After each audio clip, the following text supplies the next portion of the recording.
What's up, everybody? I'm Phil Rogacki. And I'm Jared Abergina. And you're listening to Two Tree Guys Podcast.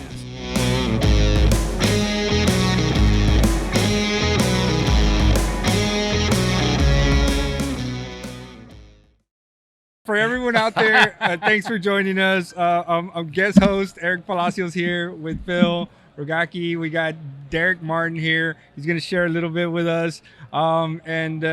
So tell us a little bit about yourself, how you got started in the game. Are you one of those like second generation arborist dudes? Are you like, tell us how you got in it. No, I honestly never even ran a chainsaw till I started tree work. My exposure was through landscaping, and we took care of a mall, and we needed to sub in a guy to come do some trees. Wait, you were a landscape guy? Oh, I was a landscape guy. I cannot even believe that. I was mowing, man. You should see me with a mower. I can make some lines, baby. Some of our best people came from the landscape industry. Oh yeah, So I feel like it was a common start. So let's go back a little bit. When you were in high school, like, what did you like, or where would you? Sports. You like sports? I liked anything that gave you an adrenaline rush. So sports, driving fast, doing stupid, crazy things was all right down my alley. And nice. Then I was doing landscaping. We subbed this guy in to do tree work. And honestly, looking back now, they were some small trees. But to watch him like scamper up and start piecing them apart, and we were working right beside the mall over a sidewalk, and he tied a limb off just so we wouldn't break the sidewalk up and stuff like that. And he's like, "You got it?" And I was like, "Yeah, hold on." And I walk under right as he makes the cut, and he said, "You got it?" And I thought he was asking if I was ready. I wasn't quite yet. And he cuts the piece, and it missed me by like 3 feet right as I walk under the tree. Poor communication. We didn't know what we. And I was like, "Dude, this is crazy. I like it. I almost died, but I love it." Yeah, my first experience with tree work was almost getting hit by like a piece of wood. And I was like, this is exciting. This is for me. This is what I want. But I didn't do it right away. I went to college, and it was like doing a year of college. I was like, man, I couldn't forget that experience with tree work, because he felled a tree that day too. Right. And I was just like, wow, this is a what job. Did you go to college for? Business. Business. My whole family, all the guys in my family either own a business or run a business. So I was like, just makes sense. What kind of businesses do they run? All different kinds. My one uncle has a greenhouse. My other uncle runs a concrete plant. My dad has a business called Compact Camp, where they build campers for behind motorcycles. Oh, wow. It's very unique, but everyone's different. One uncle's a farmer. Yeah, everybody's in their own thing. They've all found their niche. So you're like, I gotta go kind of follow the family thing. I gotta go into business a little bit. I mean, for myself. Yeah. I just you are in business for yourself. I am now. So eventually it all worked out. Yeah. We've been talking about how life experience itself and everything we've done. A lot of the people that end up in the tree industry, you almost have to have all that experience to be successful in this industry, and I think you definitely have it. So you get into which is the first company you worked for? Like, did you work for your cousin, your uncle, your friends? Like, how? It was the company that subbed for us that day, and it was called Climb High Tree Service. Still is. So I just cold called him when I was like, I'm spending a lot of money in college, not sure where I'm going with it. No, I want to own my own business, but don't feel like I need all this to do that. Right. And I was just like, that looked awesome. I'm going to call him, see if he needs help. And he did. He was a small company. It was just him and one employee, and he had just lost that employee. So his brother was helping him for the time being till he could find somebody. And lo and behold, I come along. And dude, it was like, that was love at first sight. Yeah. I remember my first job, and it was a big removal in a backyard, and he came down at lunch, and he's like, "You want to go up?" And I was like, "Really?" Yeah. And he set me up in the middle of nowhere, and he's like, "Go ahead on up." I was like, "Oh, how?" I made it 3 feet. That's all the higher I made it on my first. It was basically as high as I could jump and hip thrust. Oh, yeah. I couldn't make it any further than that. Made it maybe 6 inches of advancing my first time hip thrusting up a tree. Awful, terrible. And I was like, this is tough. Okay. Yeah. A lot of respect right off the bat for it. You're like, I like this. It's a challenge, right? It's a challenge. Because you have that mentality of like sports and everything. Yeah, I was big into sports myself, wrestling, baseball, football, soccer, obviously. and it drives you, right? Like you're I'll be darned if I can't do this, right? Like you're a young kid, full of life. So you're like, I'm gonna get to the top of that tree at some point. So and it was humbling too. That first one would be like, I'm athletic and I only made it 3 feet. Wow. Oh shoot, I got a lot to learn. So you learn from good people starting off right off the bat. I feel very fortunate in that aspect because he was a certified arborist and he went to school for forestry, so he had an education in it, he had experience in it, and he had a passion for doing tree work right. And I feel so appreciative of that because that's what I started with, and you only know what you've been taught. So I could have been taught by Joe Schmo that's running out of a pickup truck, and who knows where I'd be today. Oh, man. I might have cut myself a long time ago. Yeah, you might not be in here right now. Exactly. So I feel super fortunate that I was taught by someone that had a passion for doing it right from the get-go. So I learned proper tree work. Now, that didn't mean we were always safest. Like, we still one-handed. We didn't always wear helmets or chaps and stuff. So that all had to come as we went through our career. We all had to learn that, pick that up, and then find why that was so important to us. And it took me getting hit in the head till I wore a helmet. They were always in the truck, but it was like, I'm tough. I'm a kid. My head's bigger than my ability, and I got hit in the top of the head with a branch. Went to the hospital, had a couple stitches in the top of my head. They almost had to cut my hair. I was losing it. I was like, my hair. So then I was like, I better wear a helmet. I don't have beautiful hair. Yeah. Well, you get in, you've made it. You find out that that's what you want to do, basically, right? Yeah. And then you start working with this company, and then you move on to doing like your own subcontract work and stuff like that. Sub came actually just a year and a half ago. Okay. So I've been with companies for the first 16 years of my career. Oh, wow. And I like working with companies, but I really enjoy as a sub getting to work with multiple companies, seeing different ways of doing it. You plateau. You learn from the guys, and then you get there and you kind of pause for a little bit. Yeah. And every time I've noticed major growth is when I made a major change. Switch companies, took on a bigger role within the company I was at, and every time I've stepped up, it's pushed me to a new level. Oh, man. Whether it's climbing, when it's training, whether it's safety, it always came from pushing myself to go beyond where I was at that moment. Oh, wow. Wow. I guess, if you would say something to our audience that's thinking about getting into it, maybe taking on a different role, would you say that that's an advice you'd give them? Like get out of your comfort zone, take on another responsibility. I think a lot of people are super comfortable with where they're at, Yeah, that's how I grew. I know I saw a lot of growth in that. It's one of those weird things, though. You don't want to push someone too far where they're so far out of their comfort zone that it's scary. Unsafe. Yeah, it's unsafe. It becomes unsafe. But you do need to push yourself just beyond that comfort zone to be able to grow. Yeah. That's how I think as an individual, where that limit is. And I don't think people take that step to at least be there. But if you could say something like what you just said was take the step, but be cautious and make sure you're doing it in a proper control setting also, like we do now with a lot of training. Yes. You're taking people and training them out in the field. And, basically when you subcontract, people are learning from you, right? Exactly so it's a big responsibility, right? I get hired as much for the training aspect sub work as I do just straight production. Yeah. I get hired in quite often because they're like, hey, we got this job that needs to get done, but I really want you to show the guys how you go about doing it. So even though it's a production day, could you just slow it down a little bit and explain what you're doing so that they can pick up some of those techniques you're doing? That's great. It's awesome. That's awesome. And I like that aspect of learning even more because we're hands-on learners. Right. So to go out and do it on a job and to walk through the process that I'm taking in a real-life atmosphere, a real-life production atmosphere, I think is the greatest way for us to learn. That is so awesome. I love these shows. These shows are awesome. Right. But I learned the most hands-on. Nah, and I dude, have throughout my entire career. That's the way to do it. I'm so happy that you're there and that you get to do it because I follow you and you're great at what you do. And for me to know that someone's getting trained by you, our industry is going to be that much better.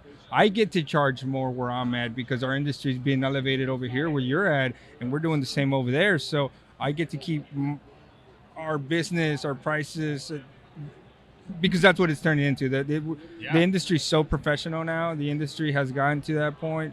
You have helped to get it there. I have a lot of people. So people before us, right? Like Rip, I usually can hear walking around here. Like all these people have put in so much work to get where we're at. So it's so awesome to be part of this and to have you as part of it as well, man. So you're doing that. What is it in the works for you right now? You got climbing competitions coming up? I'm a big fan of yours, bro. I always put money on you, so you better be kicking ass that's going to elevate me even more. I can't let you down, man. I gotta make you a winner too, dude, right? We're going to have to be placing bets in Vegas, Bob.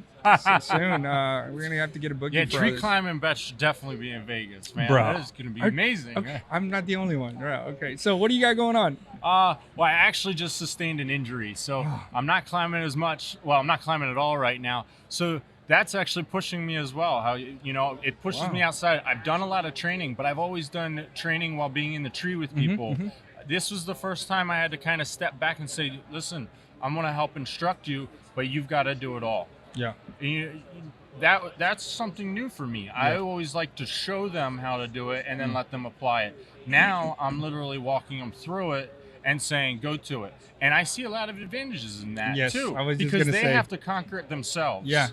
It's not like, here, let me show you. Yeah, it instills a confidence in them once they're able to do it. It might take them a little longer to do it that first step, but they did it themselves. They didn't just watch me do it. Right. They did it themselves. Yeah. And so then they gain that confidence from it. And so this is right, because if I watch you do it, you're like, I'm never gonna climb like that. It might deter me from doing that, I've been doing it for 17 years. You know, anybody that has experience in this industry makes it look a lot easier than it can be. Yeah, absolutely. You know, and so once they do it for themselves, realize it's hard, but it's also doable. Oh yeah. Sometimes they just sort of like, okay, yeah, he did that. He made it look easy, but I don't think I could ever do that. But then they did. They overcome one little step. It could be something. I was working with a girl this week, and she's like, I got to a point up in the tree, and I didn't know how to get on top of this limb, but I knew I had to get on top of this limb. You she's figure like, it so out. I just figured it out. Yeah. And I was like, yeah, you did it. And now next time, it's not going to be such a challenge. Women kick so much ass though, like it's in anything they do, bro. Watching them get into this industry. Man, like, I have a little girl now, and like I got a bunch of boys. I got a little girl, but they're just smarter too. Like, she grabbed the bottle. They're grounded. She went to the restroom by herself, potty trained herself. She's very talented. She's like, Dad, I don't think you should do that. It's like, listen, you're 5 years old. Don't tell me what to do, right? But she's just so smart. Women are so smart. Yeah. It's so good to see them in the industry. And again, from someone to learn from you, she's gonna kick so much ass. She probably already does. She did awesome. Already. I got to help coach her through a bucket removal, a climbing removal, and a large tree prune already. Oh God! And just to see her hit those aspects, I mean, she's climbs, super well-rounded already. It was great. Wow, awesome. That's great. So you're doing you're doing subcontract work. You're doing training with companies. What happened to you? If you can tell us a little bit about your injury. I mean, it's silly little injury. Okay, but I did learn a lot of lessons from it. As I get older, when you were a kid, you didn't feel like you had to warm up. I'm 39 years old, bro. I warm up now. I do too. Well, that's what I really learned. I should have been warming up all this time, right? Oh, yeah. I mean, I played soccer growing up as well, and we always went through these drills to warm our body up before we went through a practice. Well, my injury came because I have a one-wheel, little electric skateboard kind of deal. Ride it a lot. Love the thing. Bro. It's my after-work passion at the moment, man. I have so much fun on it. And I ride it on trails, dirt bike trails. Did you eat crap off of it? I have, but that's not what caused the accident. Okay. What caused the accident was I just got home from flying. I was in a plane for 6 hours, got out, needed to feel like I had a breather, jumped on this thing to just kind of relax a little bit. I was out of town for a while, so I hadn't ridden it. My confidence is super high. Yeah. Should have just little test run. No, I jumped out like I was about to hit a trail and freaking just took a little spill, scraped my ankle, thought nothing of it, bounced right back up, had caught myself on my arm, bounced right back up, and was like, shoulder feels a little funny, a little sore. I should loosen that up. So now I'm starting to warm it up. I go to pick my board up to put it back in the car. I was like, man, that kind of hurt. Maybe I actually like hurt myself. And then realized while driving home that I had a pretty significant injury. I could see that I had torn my bicep tendon. Oh man. So I talked to the doctor, yeah. and they were like, I was like, how could have this happened? It was a very silly little spill. And they're like, well, you had just gotten off a plane where you were in a confined space for 6 hours. You didn't warm your body up at all. Oh man. Everything's under tension there.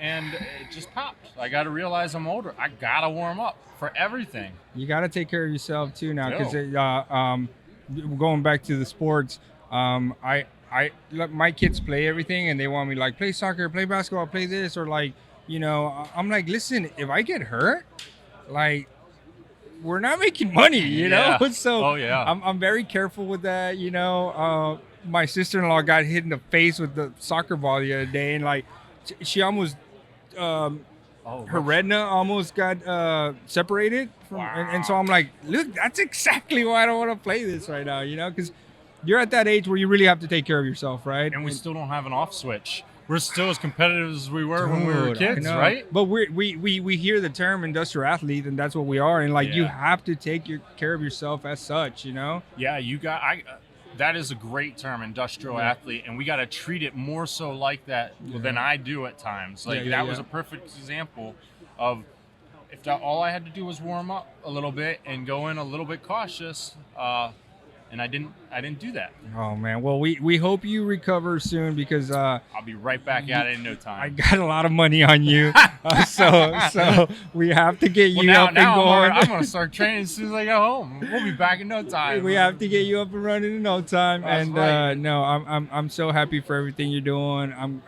It's awesome to hear the way you started, how you've progressed through this industry, how much you help and give back now is so cool. And what you know, say a few words for our audience, encourage people. If you would give this industry an advice, like what would be the advice you close up with? Oh man, the advice for people, and that feels like a really heavy question at the moment. Just keep pushing to make yourself better, make yourself safer, and doing things right. Muscle memory is a huge thing. So if you learn to do it right from the very beginning, take that extra little bit of time to make sure you're in a proper position to use two hands, that you know you're doing all those little steps to get it right. That becomes the muscle memory. So later down the line, you don't even have to think about it. Right. You just become more efficient, more productive that way, and you can do it all safely. Yeah. So take the moment when you first start to do it the right way the first time. Yeah. Don't take those shortcuts just because you want to get a job done or you're feeling pressure to get it done quickly. Do it right. Oh man. Yeah. Like you said, that was a loaded question, but that was a loaded answer. It's like, do it right? Well, what does it take to doing it right? It probably takes all your being. It takes you being like that at home. It takes you being that off of work with your friends. Like it's a lifestyle, right? And you have to live it. You know, if you want to be safe, if you want to be in the industry, you like, you know what you just said. You do it right. Get some certifications. There's so much you can do online right now with TCIA and like the academy, like everything we're doing. You know, like there's so much information out there. There's no reason why you can't get a few certs online and get some of that info and then put it together with the hands-on stuff that you're doing at work. And so absolutely, dude, thanks for that, man. I appreciate your time. Well, I appreciate what you guys are doing with the academy too, because this is an industry that didn't have all those options for training before, and now as we become more professional within our industry and people are recognizing that, it's being elevated, and you guys are just elevating it one more level with that training aspect. Yeah, Jared and Phil and Bob and the whole team are definitely doing great.